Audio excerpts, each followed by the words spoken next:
स्वागत है हमारे डेली लाइव न्यूज में। आज हम पहुंचे ग्राम पंचायत राज खैरटिया के वर्तमान मुखिया शैला खातून के पैतृक आवास पे। जी हाँ, जानकारी के लिए बता दूं, जो मेरे बगल में बैठे हुए हैं इनका नाम साहिब हुसैन जी है। यही मुखिया का प्रतिनिधित्व देखते हैं और मुखिया जी के पति भी हैं।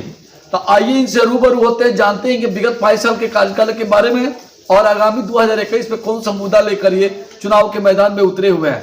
तो हम ये भी जानेंगे कि मुखिया जी ऐसा कौन कौन से काम किए हैं जो जनता के दिलों पे राज कर रहे हैं, और हम ये भी जानेंगे कि मुखिया जी ने ऐसा क्या करने वाले हैं जो जनता अपना रुझान इनको दे रही है। तो आइए इनसे रूबरू होते हैं और जानते हैं इनका आगामी चुनावी मुद्दा और विगत 5 साल के कार्यकालों के बारे में। तो सबसे पहले मुखिया जी, मेरे चैनल से जुड़ने के लिए बहुत बहुत धन्यवाद आपका। धन्यवाद। तो मुखिया जी, आपसे मैं एक छोटा सा सवाल जानना चाहूंगा कि आपने क्या जितना भी विकास 5 साल के अंतर में किया है, क्या उससे जनता खुश है? बिल्कुल खुश है सर, इस खुशी के कारण क्या है? ये खुशी के कारण है जो 15 साल पहले से भी कई मुखिया इस पंचायत में रहे हैं। जी जी जी। उससे अधिक इस बार इस पंचायत का विकास हुआ है। जी जी जी। इसके चलते पूरे जनता अभी हमारे साथ हैं, हमारे साथ रहेंगे। विकास का जो काम हमने किया है वो बेहतर ढंग से किया है। तो मुख्यमंत्री 7 निश्चय योजना के तहत जो भी कुछ भी काम, जैसे नल जल और गली नली के काम आया था, क्या आपने बखूबी उसको उतारा है?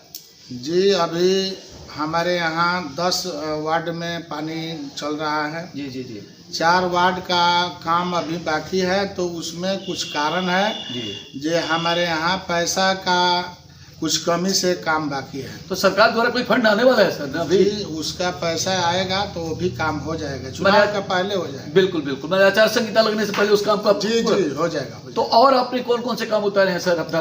अभी हमारे यहाँ जो नली गली का मुख्यमंत्री के द्वारा जो भी योजना चला है, जी जी, उस योजना के धरातल पर हमने काम किया है, बखूबी उतारे हैं। जी जी जी। नली गली योजना है जो PCC सड़क का काम किए हैं, और जो भी नल जल का भी है, मुख्यमंत्री जी का जो भी योजना है उसको धरातल पर हमने उतार कर और जनता के बीच रखे हैं। कहने का मतलब यह है कि हमारे यहाँ कुछ पैसा की कमी से बाकी नल जल में विलम्ब चल रहा है। जैसा कि मुखिया जी का कहना है कि नल जल का काम थोड़ा सा मेरा रुका हुआ है, कारण कि सरकार द्वारा अभी फंड आने वाली है। जैसे ही फंड आता है तभी उस काम को मैं पूर्ण रूप से कर लूंगा, लेकिन काम बंद नहीं है, काम जारी है। लेकिन मैं इनसे जानूंगा कि मुखिया जी ने मनरेगा के माध्यम से कौन कौन से काम धरातल पे उतारा है? मनरेगा के भी माध्यम से हमने काम कराया है। जी जी। और पोखरा का काम कराया है जी, और रोड का भी काम कराया है। बहुत सा पौधा भी हमने लगवाया है, जन जीवन हरियाली की तरफ से। जी जी जी। हाँ, ये सब काम किया है। तो मुखिया जी, इतना सारे काम आप किए हैं तो जनता का लाड प्यार दुलार तो आपको मिलना ही चाहिए। ये बखूबी आपको मतलब जनता भी चाहती है। लेकिन मैं आपसे जानना चाहता हूँ, 2021 में जब सारी विकास आप कर दिया है, तो 2021 में कौन सा मुद्दा लेकर उतर रहे हैं आप?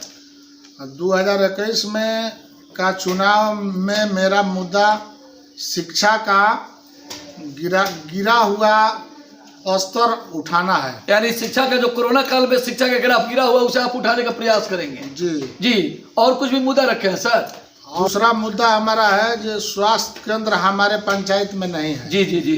तो 2021 का चुनाव अगर हम जीतते हैं जी, तो स्वास्थ्य केंद्र लाएंगे, और कोई भी बीमारी हल्का फुल्का जो भी होगा उसका इलाज करवाएंगे हम। यानी आपातकालीन स्थिति में किसी को बाहर जाने का मौका नहीं मिलेगा, आपके स्वास्थ्य केंद्र के माध्यम से उसका इलाज होगा।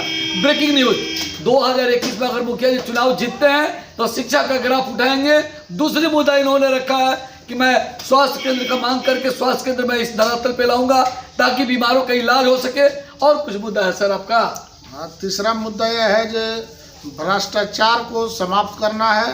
यानी तीसरा मुद्दा आप रखे हैं भ्रष्टाचार।